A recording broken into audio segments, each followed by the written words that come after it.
Mrs. Shukla, Mrs. Rakhi Gupta Bhandari, Ojasvi, Suvarna ji, Ritu ma'am, the author, Ruby ma'am, the co-organizer. A distinguished gathering here. Already, I think someone called it distinguished. I can also say rather radiant and luminous. And I also see more people in this hall than not ever before, perhaps, but most times. I see people in the aisle and the galleries, and of course, some of them are the security men. But nice to see all of you here, and it's a great occasion. It's a book launch with a difference.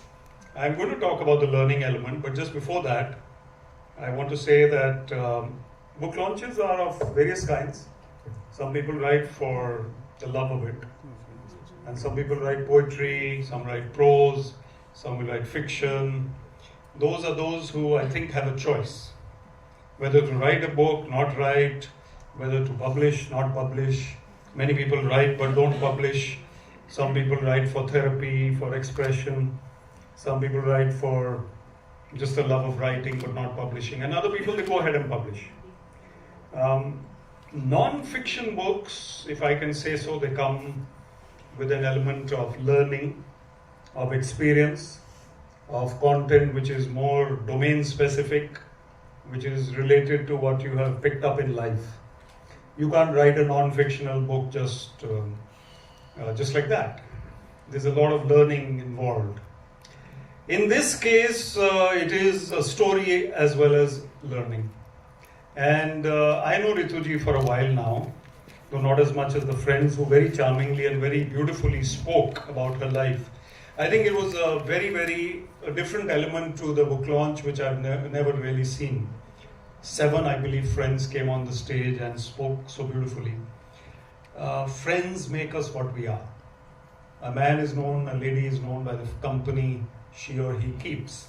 And it is also said that, and the saint said that company is stronger than willpower. So if we have the wrong company, our willpower can do nothing. A young boy in a college hostel may be tempted by company to adopt certain habits which would not be good for him in life, and his willpower would somewhere give way because the company is there all the time and it keeps on keeping on at it. So your company has obviously been a bedrock of strength, and Mr. Shukla and I were at the previous book launch also, I recall. It shows how, Rituji, you have learned from life and also decided to share. What I really like is your emphasis on being a motivational speaker, which is also written under my name and also written under Suvarnaji's name, and should be written under Mr. Shukla's name, ma'am's name, and Ojasvi's name. It should be written. The thing is that there are not enough motivators in society. We have a lot of acerbic, caustic, I like to use these phrases, negative content flowing around everywhere. People trying to destroy our motivation. So we need more motivation. All of you in this hall can be motivators. And you are. By being here, you yourself are making the author feel inspired at her life itself. Mr. Gulati spoke so genially and gently about her life. I don't need to repeat that. What I want to say is that deciding not to cry is only a part of the battle. Decision making and implementation are two different things, as we in government know very well. Decisions can be made. Who's going to implement them? Deciding not to cry and then not crying is two different things. So the journey begins with a decision which has to be fortified through time, and it is tested.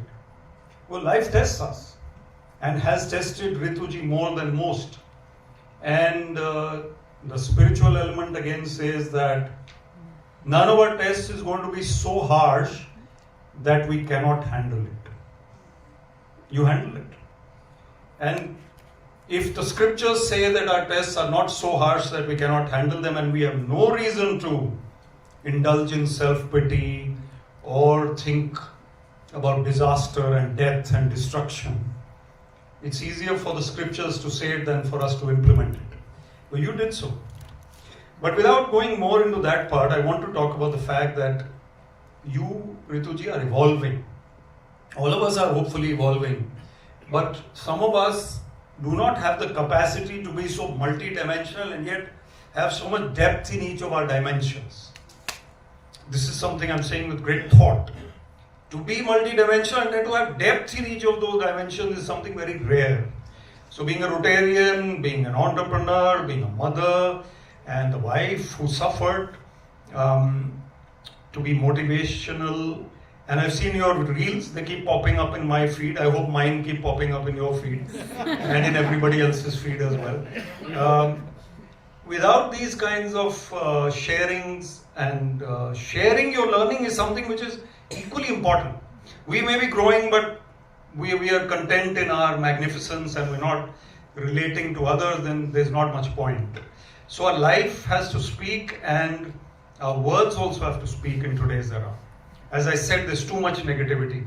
I think, Ritu ma'am, you've evolved through the strength of your willpower and basic intelligence and emotional intelligence. Your daughters are, I saw the book launch last time and they spoke and they're lovely. I have 2 daughters, my wife and I. I think daughters are great. Sons are also good, but daughters are great. And I think they obviously have imbibed a lot of you. I mean, they could have collapsed, just like you could have collapsed.